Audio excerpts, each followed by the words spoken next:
Callie and Cheyenne. Today, we're going to be talking about lesson 6.2, which is talking more about area, which you did in lesson 6.1.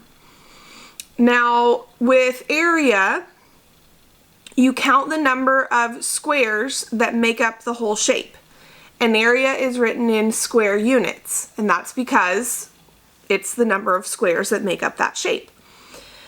So, in the last lesson we did, you counted the number of shapes, or the number of squares, I'm sorry, in the shape, and then your answer was just simply that number of squares in square units. So like this one, there were 20 squares colored in, so you had 20 square units. So in today's lesson, in lesson 6.2, you're going to be using different standard units of measurement, like the inch, the foot, centimeter, meter, mile. So you have to pay attention to your picture now, because it will show you 1 square equals 1 square meter. Okay, so this shape right here is in meters.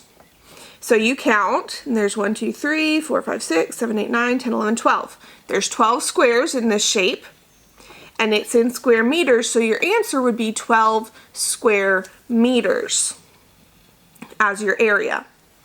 Okay, so you look here, this shape, 1 square equals 1 square foot. Okay, so you count.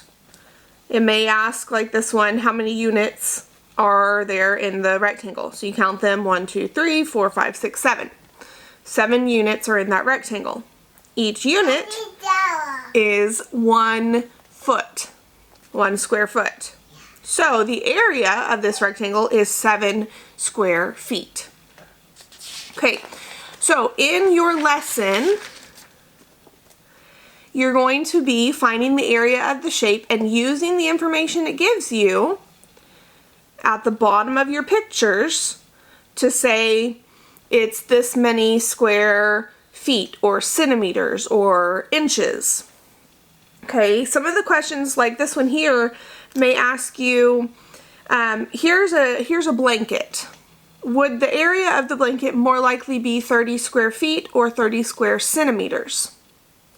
Well, if you think about a centimeter, it's way smaller than an inch, right? An inch is about that much, and a centimeter is way smaller than that. So if you had 30 square centimeters, your blanket would only end up being like that wide, right? So more likely, the blanket is going to be 30 square feet, right? Because that would be a nice big size blanket. So in your lessons for this week, for lesson 6.2, I'm sorry, you're doing the same thing. You're counting the number of squares in the picture, and you're then telling us the area based on that, how many squares are in the picture, but you're using the unit of measurement that it gives you. So 30 square feet, 30 square inches, and so on. So that one that's lesson 6.2. It's pretty easy based on what you've already done. It's just now you're identifying the type of units instead of just saying it's this many square units. So if you have any questions for lesson 6.2, let me know, and I'm happy to help, and I will see you next time. Bye.